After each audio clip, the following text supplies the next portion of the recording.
आ तू रे खूब बोला एको बात भुजा गिर दे ताड़ू नागिन लेखा कैसे चुपचाप पटाइल बिया कॉल का करो की दीदी जी तोहरे के संस्कार बाबा तू बोर जेठे बाई तो तोरा समझदारी है नहीं खे हमरा के सीधा बात बा मम्मी जी तो हमरा नाम बदल दे कि हम हमरा के जे करी भाई वो करे के रह चल चल चल हां जे हमरा के जे चक्कर की वही के न रहब चली तेल लगा दी आपके लेके जा जा तेल लगावो आ छोड़ दे बैगन दलिए के खटिया हां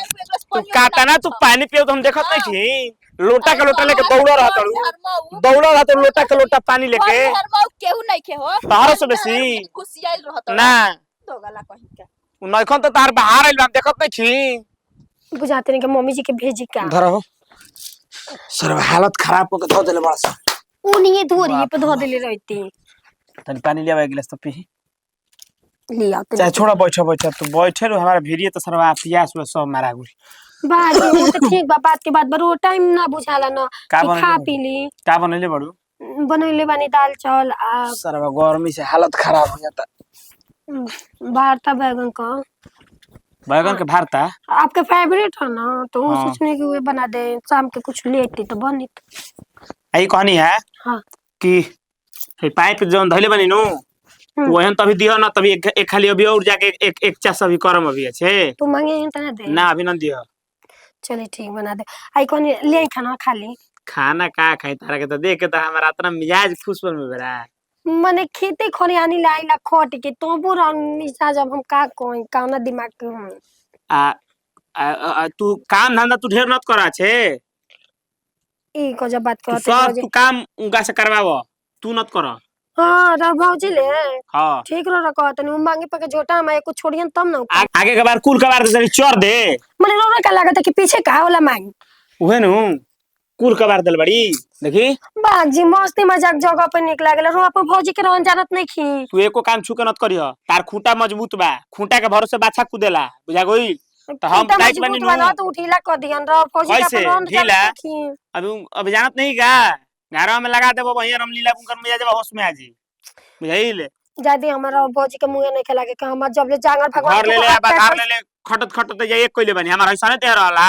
जाय ना अबे मम्मी जी ले लड़न रही अभी क्यों का मुंह लगे जाई हम 10 नो जोड़ त निकाले थोड़ा ज्यादा चलो तई तो साला मिजाज का खाना निकालत नहीं आई खा ऐसन दुनी भइल बा 59 लेका हे ने आवना एने ताव जागल बा होने जाताड़ू मन तो ये करत ना कि छोटा का बार ले सबतिया का दिन डाई के रखले बिया 2 दिन का कनिया आके नाच नचैले बिया ना हां तो हम जिदे पे आ गइल बानी एबार खाना ना बनाई झाड़ू लगा के कुल काम क के छोड़ देतनी बाप रे बुढ़िया का देखा हो ओतना ना उतर आ गइल बिया हो 2 दिन की कनिया पर तनो को ए बुढ़िया के लाज शरम नहीं खे का ना करी साला अपने नैहर ना जाए हमें बुढ़िया के चलते कि है का बूढ़ पुरानी है ठंडा पाला में मरी हां लेकिन है हमारा के भूला गइल पूरा हमर नेकी घोर के पी गइलू न तो हरा के कहीं अलम ना मिली के करा अलम ना मिली तारा अलम मिली नु हैं बैठल बैठल खत घर में कहानी कथे के बा हां हमरा खातिर ना बिस्तर लगाइले बन दिन हम सुतल रहतनी गोड़ बिस्तर पर बैठो बोली समझनी हम बोली नहीं बात कि चूरा फुलाई उलाई है धान फुलवा के कुटवाई आपकी मेहरा के गोड़ा हाथ टूट गया आ कुटवा के लग गइल बा ओ कुटवा के लिया तो मुंह तो लेके मार मुचा चुसी भई ए बाबूआ जी कटोरी में फुला के बियाह ना भइल है तो कहीं ना कि हमार मेहरा रोशन निकल जाई ना तो ओकर गोड़ हाथ मार के तोड़ दे दूसरे दिन ओकर नौकर पहुंचा दे काहे भुला गइनी ची तो बदली किया के मती मार ली हलस ची तो बदली तू ही देख ले बाड़ू तो हरे लोग के कुछ जंतर मंतर जाने लोग और केहू जानता और तो फूल है मुरझा जाई काम करी त एगो काम धंधा हइले नहीं अब बुढ़िया ना उतराइल बड़ी उनका उतराइल ना हेट हो गइल तो फिर हमर नाम बदल दे समझनी हम देखत नहीं कहीं कुकुर के जान दुलुकिए पर न चल जाए बुझाइल नु दिमाग लगावतनी ई बताई उ कुछ काम धंधा ना करी हम नौकरानी है घर में तू करतलू उहे करतिया तनी खाई त अपन मातारी के क्रिया के ऊपर मातारी के हां तू ही देखले मातारी तोहरे माई बेसी तू ही खा क्रिया बोले हमरा ठीक बाटे ना ना त का करू हमरा छतिया पे चढ़ जीबू का करे ले बाजो अपना माई ना छतिया पे चढ़ जीबू हां हमर मर्द बा हमरा के बोले खातिर ना डांटे खातिर ना कुछ ना चढ़िया ना बस ओए दिन खोजत नहीं कि जहिए चढ़ जाई हमरा मर्द आवे ना विदेश से कहब कि अब 2 गो चूल्हा घर में जरवाई हम एक में ना रहब के कोनो नौकरानी ना है ना महारानी हो महारानी बन कैल बड़ू चल जी ए जाई मेरा लखा बाजे के आदत हो गइल बावे तू मरद लेखा एकदम फुटले बड़ होई से बुझाते कि कब तू छाती पे चढ़ जीबू अब आपका नौकी माई आइल बेउ करी आय हमने की करत त उना करी तो ना करी तो ले दे का रसोई लिया डाल ले समझनी लेके आइबे तो जिए ना दे तो जाओ के बनावा ढेर तारे छी बता बनैबे करब तो जा बनाबो समझाओ के बात बतियावे खातिर काम ना धंधा वही तो काम करता हूं। बैठल मेहर मौ के लेखा घर में मेहरारू के लेके घुसियाइल रहत ना आवतन हमरा के बाजे खातिर आज तो चोर देना खबर दम बुझाई ले एकरा फरियाद तनी उनावले फोन करके किया के अलगा बिलगी करावा हमरा बस को नहीं एक में रह मतलब काकी आ गइल तब तू कुछ ना करबू। सुधार ले मम्मी बाय तो ले में गुंजाइश बा। अरे बाप होय देखा ना 4 दिन की कन्या पे हम जन्मा के बेटा दिहानी हो आ हम उतरनी पतो ही बना के आ एबरा तू हमरा एथु देखत तारू खाली फोन से बती है नेटवर्क नहीं खेला तो छोड़ चल जाती है बतिया खातिर नो बेरी ओकर हाथ गोड़ निमन हो जाता कमा कर उड़ान पुरान तू बाड़ू त तू ना धान बिटर बुकी ऊ बिटोरी घर में त करते बिया। एगो बात कही सुधर जाइए बोले ठीक बटे दू आखी ताकत नहीं ना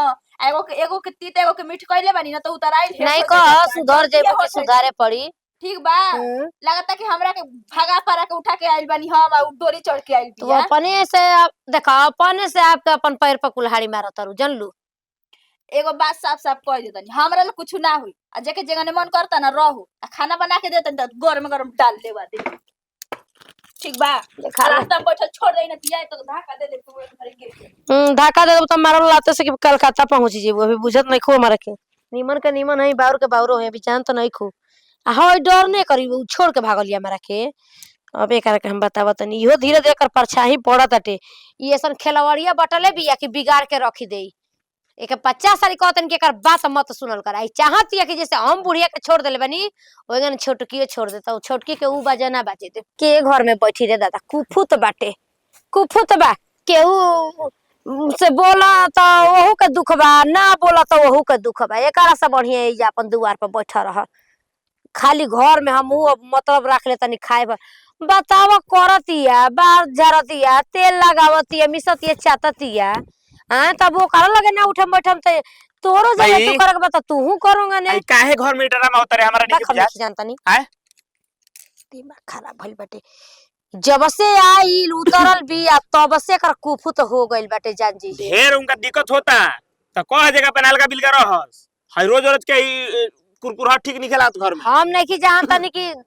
दुबई गइल बा तो ओकरा के घर के बात के एथु का टेंशन दे बाहर भीतर मरद रहना सो टेंशन ना दिया जाले यानी के का सोचे का बाटे यही का सोची हस यानी के त रुपया भातार से बस मतलब ना तो ढेर बाहर के गुमान में बड़ी का विदेशिया बो का भइल बड़ी त कह दे विदेशिया बो न तो बना हम कहतनी कि जब तोर मौगी मिसतिया चाटतिया तू करतिया तो करे लगे ना उठम बैठम ना विदेशिया बो बना तड़ी नु तो कह दे तू काम ना करे हमनी के भाषण देतनी जी कि वो घर में ले सुनाता हमरा तनको कुछ ना समझ में कान ओरा तो सुनेबे ना करी दिन त हाथे पर लेले रहतनी ना का करी बोली ना हम बाउर हो गइनी अबे ए जा आइली का चैन करे खाती के तोहरे चलते ना ओकरे के उठम बैठा बना सहारा के उठम बैठा कुछ लेके आवतन त ले रे खा ले कहता ना कि आराम बतिया रे तू सुधार जा नहीं तो सुधार देब जा आप सुधार जाए ठीक ना हमर मरद मां बोले वाला कोई नहीं कि हमरा से बोलस मत 4 कोस दूर रहो वाला कोई बनी समझ नहीं कि मत बोलम ना देखत नहीं खू आगन लगिन यही तो जब से घर में आ तब से तोरे देन बाकी आइल हिया तोरे देन बाटे जल्दी तोरा का नहीं बोलत तेकर मतलब कपार पर चढ़बी नहीं न चकनी का बिगाड़ के भाग गेल खेलाबाड़ी नहीं बोल का बोल देतनी जी बोलते नहीं खेलाबाड़ी बिगाड़ रहतड़ू तू एको बात भुजा गिर देतड़ू नागिन लेखा कैसे चुपचाप पटाइल बिया कॉल का करो की दीदी जी तोहरे के संस्कार बा तू बोर जेठ बाड़ी तो तोरा समझदारी नहीं खे हमरा के सीधा बात बा जेठ भाई मम्मी जी तो हमरा नाम बदल दे कि हम हमरा के जे करी भाई वो करे के रह चल चल हां जे हमरा के जे ए वही के न रहब हां चली तेल लगा दी आपके लेके जा जा तेल लगावो आ छोड़ देबे दलिए पे खटिया हां तू काटा ना तू पानी पियो तो हम देखत नहीं छी लोटा के लोटा लेके दौड़ा रहत लोटा के लोटा पानी लेके केहू नहीं के हो तारो से बेसी खुशियाल रहत ना तो गला कहि के नइखन तो तार बाहर आइल हम देखत नहीं छी बाप रे बाप घर में एकदम हम जियल आराम क के रख ले वालो बताओ अगर हमर बाल बच्चा नहीं के होते में हमार का दोष बावे हे भगवान 5 साल शादी के हो गए हमरो तो दिन दशा लौटा दी एकदम अपना बस में अगर रहते इतना कोई के ताना सही हो एकदम जियल आराम क के रख ले वालो हे भगवान ऐसा सास ननद कोई के मत दिया हमार जे दुश्मन बड़ से बड़ होई न ओ के ना जे साला काम बाहर से लेके भीतर ले हर एक चीज कर ओकरे बावजूद इज्जत कुछ नहीं के बतावा हो। अगर अपना पास में रही तो सब कोई ना करी, तब तो दुनिया में कोई बिना बाल बच्चा के रहबे ना करी, लेकिन बुद्धि है नहीं के। अरे देखा देली अपन मनु सकल हमारा के बिगाड़ दो कि ना हमर जतरा। ए बुझी जी हम तो तक बना के हम तो झाड़ू लगा जबान कम चलावा हमरा से ना तो तू के अभी ये आगे क्या काहे खड़ा के तरह ये खड़ा होके के हो। हम तो झाड़ू लगावत नहीं रोले पहले रहनी है ना बुझी जी। सुबह से का करत रहलू है? सुबह से घर में और काम नहीं किया बताई ना। सुबह सुबह के जतरा बिगाड़ दे तरी हमारी। अब का रोके ये बिकलक बकले बारू। हां भैया के कहीं मुंह दिखाई लाग छोड़ले बारू का? ए बुझी जी रो रहा है, मैं ऐसे काहे बोलते हो मां हमार का कसूर बा बताई ना। तो सुबह सुबह जतरा दे बिगाड़ दे बाजिन कहीं के।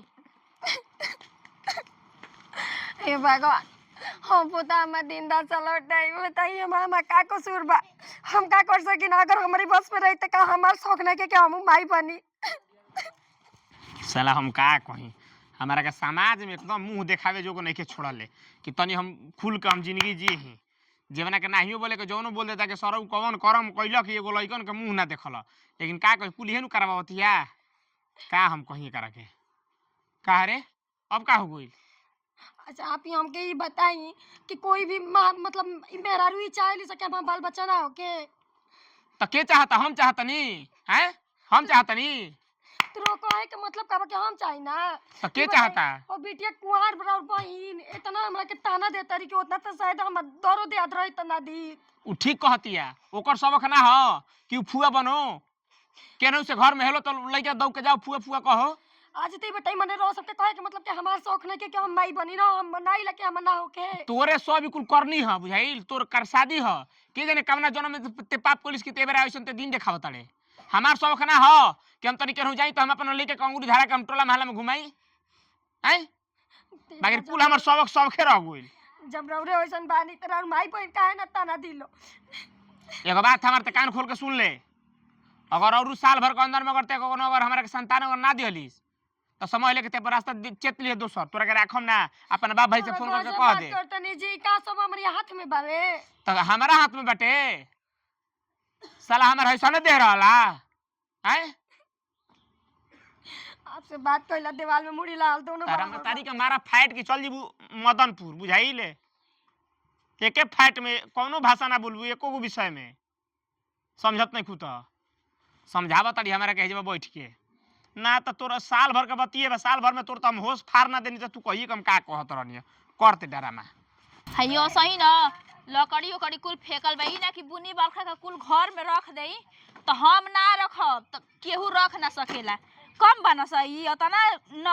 नौटंकी करत न सन कि जीवे उबिया के रख देता न स कहला पर कहिया सा कि ढेर बोलती है बुढ़िया माई एगो लड़की भी ओकर तनको चेते नहीं के रहत कि हाँ कुल घर में रख दे है कम में फेकल बा सियारा न लागल फेकत फेकत भाई का हो रे का ते कहत रे माने क दिन तक ले से घर में चली जा रहा का बोल बबन चचाई रहलन भी कहत रहन बियाह करके हमरा के अरे हम बच्चा कत ना बढ़िया खबर सुनैला त कहां बा न चाचा के काहे बोलैला घरवा कहनी के जाके माई से बतिया लियो ते ओकर हम से कह बतिया दे ली न आना तो ओकर बाप भाई के फोन करके ए कह दे बाबू देख कहबे ना कि माई बोलतिया गइलनी गांव में चलतनी न केहू के दुआरी पर बैठतनी न त सब इहे कहता कि का हो कबो वादा ना होई कि तो के लइका दादी दादी कहिया से हमर बड़ी शौक लागेला ए हम बच्चा कि हमरो लइका नाती होकर तो दादी दादी कहतन सन तो से पीछे पीछे का कुल जतना का शादी भइल कुलहनी का लइका हो गइल न लेकिन एगो तोहरे घर में लइका नहीं खस हम का कही हम हाथना दिन तक ले लेके हम चलनी नु कि माने भगवान के नगरी में देर होला बा कौन हेर ना होगला हम देखत नहीं कि हमारा जिंदगी में गरहन लाग गुल बा देख कतना हम इहे सपना सजा के हम अपन बेटा का बियाह कइनी आ कि शादी बियाह हो जी तो हमारो घर में आगे पीछे कहीं से दौड़ के तो लइका दादी दादी चिल्ला जई हस केकरा समझावत हमर लड़की कमे दुख में रहती है माई रे कुल लड़की फुआ बन गइली सो हमके के फुआ कहे वाला नहीं खे पता बा माई उन्हीं के जवन करे हमार सहेली ना रहे उहो बन गइल बिया अब त देखो हम तो दूसर बियाह करबे बझिनिया के हम एक मिनट मुंह नहीं खी देखल चाहत हम नहीं खी चाहत ना कि हमरा सामने आओ दिन रात घर में रोवल पिटल करती बताओ हो आइल लक्ष्मी बहरी निकल जतड़ी तो रहबे करी ऐसन होई त जब से हमरा घर में आए तब से तो एकदम हमरा घर के सुख शांति कुल खत्म हो गइल। अब सुबह सुबह ना जात रहे तो जतरा हमर बिगाड़ देलक हिया एक 50 रुपया हमर भूला गइल तोहनी के जौन करे के जौन करसन, लेकिन हम एकरा के राखम ना। तू केहू तरह सेटिंग करके एकरा के हटाऊ घर से, हम ना रखम। अरे हम खुद वे सोचतनी, तू का हमरा से कहत से पहले से हम सोचतनी जाय देर भैया कोई न दिहलो शादी बियाह करे खातिर। बताव एकदम तोर बाबूजी फोन कइले रहस त कहत ना कि तोके जतनी बुझाता उतनी कर। तो जब सब के हमरा के कहि देले बा त हम करब ना। कोनो चीज के कमी बाटे सुन एगो लड़की देखू बरो कमे में देखो त दहेज उज ना दे इना के देख ना इनका की बाकी पूरा करते ना, ये घर से निकाल दीहनी तो हम अपने बाप के बेटी ना हट च। बताओ केहू का मोबाइल चलावे में मन लागत हवे, ताना दे दे के एकदम ही कुफुत कर देले भाई से कि मरे के अलावा हमरे लगे कोनो रास्ता नहीं के बाचल। हे भगवान कोई ये दिन दस कितना निमन लागत है कुर्सिया पे बैठ के कुर्सिया तुड़े में ना। ए बुझे जी रो काहे तेरी बोला तनी मन तो कर दे अयो मम्मी देखल नहीं कि चाचा हमरा अखिए सहन हो जाई। अरे बच्ची मम्मी के का अपने से जाके तेरी मां गुजर जाए। तोरी जगह पे हम रहते चूल्हा पर पानी में खाई डूब के मर भी लागी। आज तो देखो हमारे घर में बारिश ना दी, एगो हमारा मम्मी जी घर में लइका ना दिहरी आ बात बतिया कह देते एकदम पुरानी लेखा बतिया वाला तू कला करके एकर बाप माता रे ढूंढ के बियाह कर ले बना। अब एकर सदा तोरी बाप माता रे ना मम्मी जी हमरा आगे हाथ जोड़ते नो गोड़ पे गिरते मम्मी जी पकड़ नी ले चल मम्मी जी ना मम्मी जी मम्मी जी घर में एकरा के रहे देबो मम्मी जी हमरा गोड़ पे गिरते मम्मी जी अरे कौन ये मर बिला जो बाजिन कहीं के मम्मी जी खोल नहीं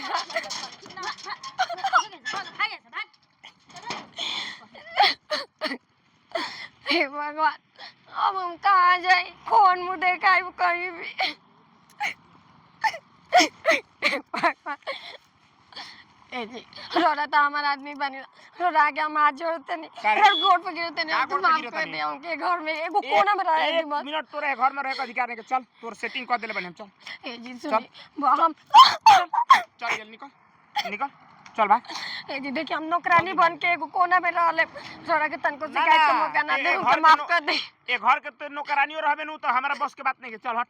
निकल जल्दी निकल एक क्षण तोरे के ना रख। साग ले लो भैया बहिनी साग ले लो हरिया साग ले लो जेकरा पेट में लागल बा आग उ खा लो साग। हो सुनो कै रुपए किलो देता रू? कह लेवे के तो बताओ नहीं खेलेवे के तो फालतू में दिमाग मत चाटो। मजाक करतनी कैसे किलो देता हूं? अच्छा रुको पहले उधर भारी लागता कैसे किलो देता हूं? 50 रुपए किलो। 50 रुपए किलो? हाथाना महंगा साग बा हो ता मेहनत ना लागेला खोटे में काची के साग ह ले के बता एंग मत छुआ पहले काय छनर बन कर दो रोक देखाब ना देखाम ना 50 रुपए किलो साग बा हो तो का मिक्स साग बाय में कैसे देबू? 50 रुपए किलो बा। 50 रुपए किलो? 1 किलो के 50 रुपए लेबू? तो तू लेबा तो 1 किलो ले तो 40 रुपए लगा दे और तनी कम कर ना 40 से कम ना हो। तार कहां घर हो? का है ना मैंने पूछा तनी ना तो साग लेवे के बा कि हमर घर लेवे के बा? ना मैंने पुणे में तार कहां घर हो? हमरा पता बा तारा लेवे के नहीं कि कुछ दिमाग चट ले बा कि ना। काहे तू टेंशन ले तार कहां घर हो बतावा ना। ओटोला कौन टोला? ओटोला हां रोज आवेलू बेचे? ना 2 दिन छोड़ के। कौन दिन के आवेलू? तारा का काम बा तनी बताओ ना हमरा से। ना माने काम बा तभी ना तो काम बताबे तबे न बताएम। तू बताव काहे खातिर तू साग बेचेलू? ए बेटवा हाथ छोड़बा कि ना हो गजब के लइका हाथ छोड़ त रुको ना बैठ काहे भागे कइले बड़ू? अरे कितना प्रेम से हम बैठ के बतियावत ने तू भागे कइले बड़ू? तनी दूरवा होके बतियाओ ना कि चरले जातरा कपारवे पे हमरे ना ई कनिया की तार भाइयो बड़ा सन? हां 4 गो भाई बारन सब बड़े के छोटी बड़ हां सर बड़े बने लोग। हां आ ढेर बोलबा तो तारा के बोला के कुछ आइयो देम हम। काहे ऐसे बतियाओ तो मोबाइल बिल रखेलू? ना नंबर नहीं के ना दो नंबर बा दोगलो भागला कि ना यहां से सुन बतिया यार कनिया नु की तनी तो दूर होके बतियाओ ता एमो में कला कि ना हम ठीक बानू तो देखा तो हमहू हमें के ना हनी जौन तू सोचत भाई कहे के मतलब ई बाटे नु कि 1 किलो साग बेचो भर दिन में कर पे कमात 500 रुपया तारा के 1000 रुपया देम भगवा कि ना न तू कहीं के दोगलो पना कइले बड़ा नतिया कहीं के ई नतियू कह के भगला ना यहाँ से दोगलावा कह के अपना माई बहन के कहा ना जाके रे नतियू जो यहाँ से निपुतरा कहीं के बताओ तो कैसे बोलत टे ई साग लेला हो बहनी साग लेला साग ले ले बनी ले देखी उतरबू देखी हरियर हरियर साग लेके आयल बनी देखी तब का बढ़िया नहीं खे आहो है सुखा है उतार। अच्छा सुनी ना चाची सुनी त ना आ रोहे के एगो लइका कोई कितना खच्चर है कौन लइका हो टिवा? अरे पहले रहे ब्लू कलर के पैंट आ उ करिया कलर के शर्ट पहले रहे पता बा का कहता कपड़ा ना होला आ सुनी ना का कहता नु कि हम तारा के 5000 रुपया देम तू हमारे साथ चलबू 1000 रुपया कौन नतिया के बेटा रहला हो काहे न अरे बाक पूछी मैं त बेकार बेकार बतिया तरे खीसो बरत रहे हमरा बाना से ये बचे तो तू तो कहीं कुमारे में साग बचे तड़ूस इने तार माई बाप नहीं खे का कहीं चाची बा के ऐसे गांव में लइका सब मिल जाला नु कुछ कहे के ना हमरा काहे थको ओकर मिसोर देलू बा का कहीं चाची रो सच में रो गांव में नु इतना खचर खचर लइका बरन सनु एको तो मुंह नेक्स निमन आ चल दे तो लइकी देखे ई हाल बाटे जब आनी तब हमरा साथ ई होकेला एगो लड़की देख लियो से लफुआ लफंगा लेखा पीछे पड़ जाला सब का करबू हां देखी देखी त एगो लइका कैसे देखता नी हम ई गांव में हम आयल जाल छोड़ देम देख लेम रो ऐसन होई शादी बियाह कर ल केहू गरीब ले जन लोग अब शादी बियाह करे खातिर पैसा न होके के चाहिए। अच्छा छोड़ी सब पत्र नि कोशिश सागा दे तड़ू हो ई 40 रुपए किलो आहो हम ही मिलन है तोरा के लूटे खातिर बा 40 रुपए किलो लेके बेचतनी तबे नु हाय घास लेखा साग लेके आल बड़ो 40 रुपए किलो हो। अच्छा रो 1 किलो लेम तो 35 रुपए लगा दे देखो न तोहार ना हमार हम कहत नहीं 10 रुपए किलो दे 2 किलो ले ले आई रे गजब बतिया तनी कि ना 10 रुपए कहां 40 रुपए कहां 10 रुपया 10 रुपए ढेर तो बोल देने दे 8 रुपए दे ना ना ना ना ना ना लेके बतली ही ना तो मत ली देखी कितना हर तो साग ले कहां सुखाई भाई देखी ना कितना हरियर साग बा कि ना सुबह सुबह 4 बजे भोर में जाके खोट के लावे के पड़ेला कि ना खोटे वाला केहू नहीं खे तब हम लेते नहीं सबका घरे खोटे वाला बेचेबो ना करी ना ये चाची ज्यादा होई तो 30 रुपए लगा दे मुंह से बेसी ना कम ना करे हम बेसी छोड़ी ना कमे ना करे झूठ लइका तारा पीछे पड़ल बन तू खूबे ऐठ के बतियावत तड़ू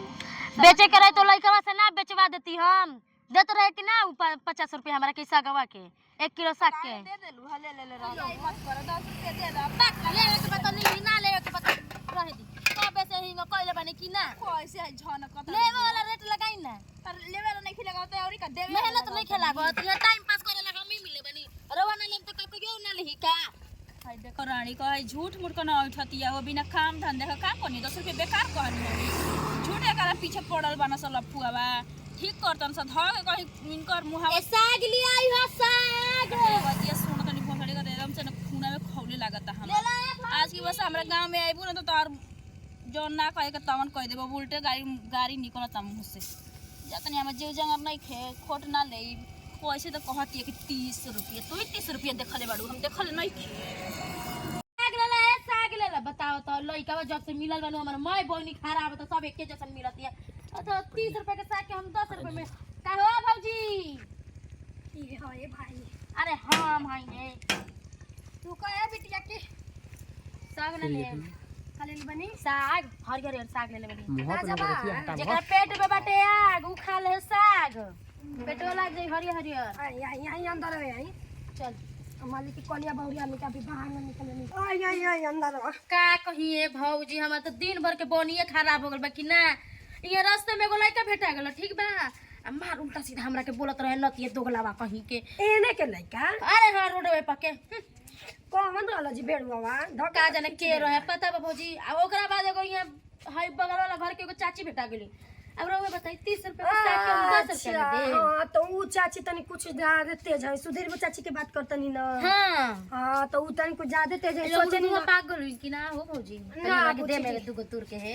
अच्छा तुराई तो हम दे ही जरूर और बाना है पन कहां रखे के बा है आई है जे जनते मालिक की कोनिया बहुरिया आदमी बाहर भी तन निकले के ना चली अरे बाप रे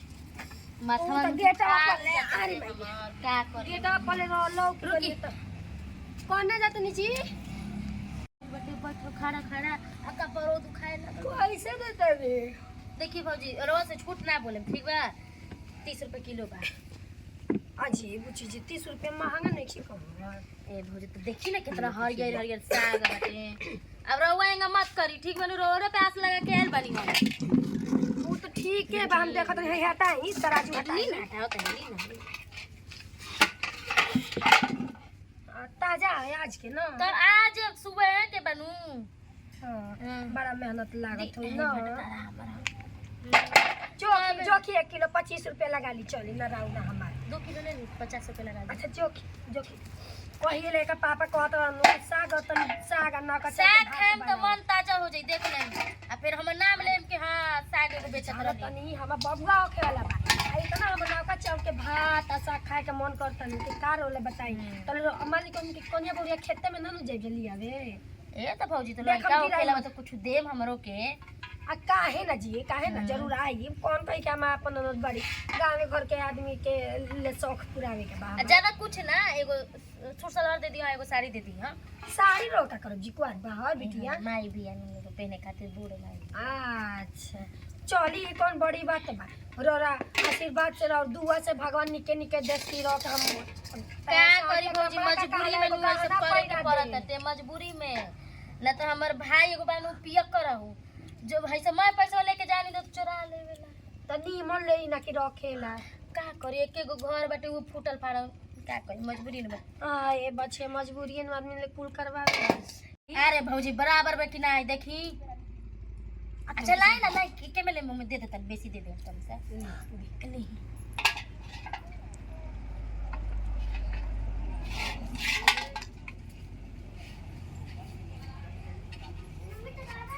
बड़ा ढेर दिन बाद तो सब ठीक पूरा बा। भइल बावे आज अब खाए जाए लेके आई 50 रुपया आई भौजी तनी पानी के पियाते हैं पानी पियो तनी प्यास लगे बड़ा तेज अच्छा रुक लेके आओ चल अरे बाप रे बाप उठल बैठल पान मसने हो नी ना दी हम उठा देते अरे हाँ आव तनी लेके जे रहो ये तो एगो बारी की जितना कहल जाला उतने में दे देवेली एगो ऊ एगो ई खिलाड़ी कहिन के हां बताओ 200 रुपए के 30 रुपए के साइकिल हम 10 रुपए में कैसे दे दी जाए तो एगो तो नतिया हमर बनी मैं खराब कर देलक हे पर हो गला हमर हई सागी बेचाइल बबिल। मान ली है पैसा अच्छा 30 गो रुपया बा 30 गो और ले ले मारे देखी नहीं करती देखी 50 गो कॉल रहनी कि ना हो अरे तो हम ही नहीं कहत नहीं कि ना तो भाई पनिया पी दी जानते नहीं पैसा हमारे लगे ना रखे देवे लन्नू इतने रख लेनी आइम समय फिर बेच के एक हरी गुण हमारे मिल हम ले साज के आएम फिर देख लेम ठीक बा हमारे मिल ले ठीक है चली तनी हई उठा दी कपड़ा वापस रुकी अरे चलो ठीक है भौजी ठीक बा जाए साग ले लो हो भैया साग ले लो हो हरियर हरियर साग ले लो कहाँ कुरो तारा के घर में हम ताकतनी बेजी बाहर आंगन में तो रानी हम कब कुल बागान में हम ताकतनी सुतर रहनी तो तू जइबू अरे तो वो आई रही है देखी ना कितना सुंदर ताजा ताजा साग बाले साग और ना तक कितना नहीं ये कबा का साग कितना दिन किलो से हमने के मन करत ला ना का चल के भात आ साग खाए के ते कहाँ से किलो साग एगो लड़की आई रही है बेचे बड़ा हम लेकिन मुंह लागत ला इतना सुगर सागर लड़की रहल है जी कि का रोला ने हम बताई लेकिन का करो मजबूरी पेट आदमी से जवान ना करा दे तो जवान सुबित बेटी के शौक बाजी कौन माई होई कि भेजी लेकिन ओकर मजबूरी माई के कहते के दवाई चला भाई पिया करे हन त ले लेने से आते देला से 30 रुपया तो सोचने 2 किलो ले हां आए हां ले ठीक कर लिया कि लइकी बेचत रहली हो हां लड़की बेचत रहली हां केने बोली है अभी लगल त ये बहरियो तो ना अतन में होई और तू ले ली क्या जाई जोन बिछाई तन कर हट किने- किने चली है? हे नहीं कोई अभी के टोक बहरियो ना निकल लो अभी हां जा हम अभी लेके हम आवत रुक जा साग ले लो ए भैया लोगनी साग ले लो हरियर हरियर का देखत रहो लेबा का तू फेर आ गइलो सुनो बतिया हमार तू काहे खिसियात रह सुनो देखा हो ना तो तू छोड़ तई सुनो ना सुनो करबो तू दुगलई पर ना ना ना तू धर ना देखो तू हमरा के गलत तू सोच देखो तू ही बताबो का हाथा ना घामा दूर होके बतिए बाकी ना मारे में ही सब अभी कपारे फाट जीता हर बे सुनो, हाथा ना घामा में तू घूमल चलता तू बताबो खेते खेते गावे गावे हमसे बियाह करबू मुंह नहीं देखले अपन बानर नियर बानर बियाह करब भगवा बियाह की ना कि बोलाई मैं गांव टोला के लड़का के बहुत निमन से तारा के ख्याल करम जान लो हम ढेर लोग के जाने नहीं ठीक बा अबे तारा के मैं पिटवा देम अरे ना तो कोई एक बार में तारा समझ में नहीं ई का हम ढीला बारे अरे सुनो सुनो हमर बतिया ना हमार से बियाह करबू अरे न तू भाग बारे किनारे तू तो गला कितना कितना बतिया करे कितना बतिया करे तो घर में सुनो। माई बहिन नहीं खेले तेरे घर में माई बहिन नहीं खेले तो गला लतियू कहीं के सुना बतिया हमें साला ई कैसे करे हम समझाई तो साफ तो बतिया सुने पे तो राजी नहीं के होत। अच्छा जतना झनकत है नु एक ना एक दिन लाइन पे आई बाकी लागल रहते नहीं फेर में हम अब काल देखत नहीं कि कब जावत है।